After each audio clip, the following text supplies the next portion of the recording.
They thought they could control me. They thought I'd bend to their greed.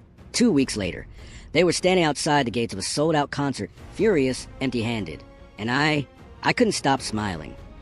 If you've ever been used, manipulated, or wronged by someone who thought they were untouchable, hit that like button and subscribe, because this is one of the most satisfying revenge stories you'll ever hear.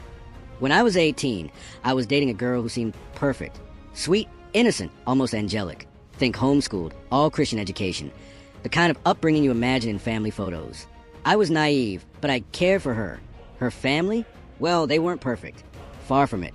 On the surface. Her dad ran a construction company. Her mom stayed home. But the deeper I got, the more I realized something was off. Her dad had a terrible accident at work. His arm caught in a garage door. A life-changing injury. They received disability.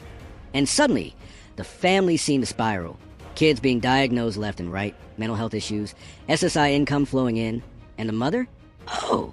She became the puppeteer. She talked to the doctors, manipulated the system, and soon all 4 kids were on SSI, with her cashing every check herself. And me? I was dating the daughter who had nothing wrong. She admitted it to me herself.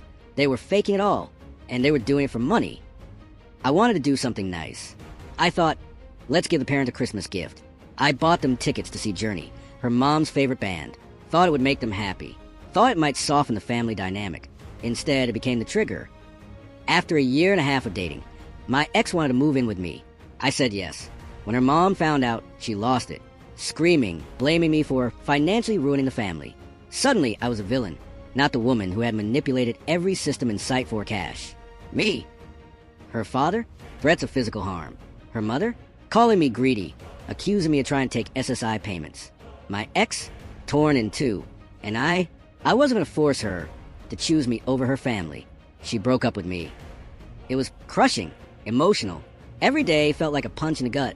I was angry, frustrated, powerless. I was moving forward, trying to start a new chapter, but then I hit a roadblock.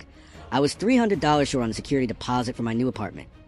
Then it hit me, the tickets. The Christmas gift I had bought 7 months ago, still in my Ticketmaster account. The concert was in 2 weeks, and there, like a neon sign in my brain, flashed the sell button. I stared at the screen, heart pounding, fingers hovering, internal monologue racing. You've been wronged. You've been used. You've been blamed. Why not turn this to your advantage? And just like that, I sold them, every single ticket. Immediately, I had the $300, apartment secured, heart racing, relief washing over me. But that wasn't the best part. No, the best part was waiting. 2 weeks later, my phone blew up, messages from the whole family. Anger, confusion, rage. They'd driven 3 hours to the concert and were turned away at the gate. Sold out. Every attempt to buy tickets or find scalpers failed. Every plan they had collapsed. And I sat back, a grin spread across my face. It wasn't about the money. It wasn't about proving I was clever. It was about justice. Karma. The family who had manipulated and lied, who had tried to control me, were finally facing the consequences of their own greed and deceit. My ex even texted me later, "You made my parents so mad." And yes, I did, and I felt no shame. Not an ounce. A family used to controlling, scheming, manipulating, screaming at the ticket booth, realizing their perfect plan, their system, had failed, and the culprit? Sitting back, calm, victorious. Sweet vindication. Emotional release. The tension, the heartbreak, the rage, all poured into one simple, brilliant act. This wasn't petty. It wasn't impulsive. It was earned. I had been wronged, humiliated, powerless. And finally, I had a moment where the scales of fairness tipped in my favor. A family used to controlling, scheming, manipulating, screaming at the ticket booth, realizing their perfect plan, their system, had failed. And the culprit? Sitting back, calm, victorious. Sweet vindication. Emotional release. The tension, the heartbreak, the rage, all poured into one simple, brilliant act. This wasn't petty. It wasn't impulsive. It was earned. I had been wronged, humiliated, powerless. And finally, I had a moment where the scales of fairness tipped in my favor.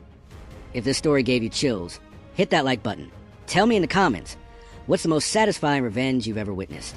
And of course, subscribe for more stories of betrayal, justice, and sweet, sweet payback.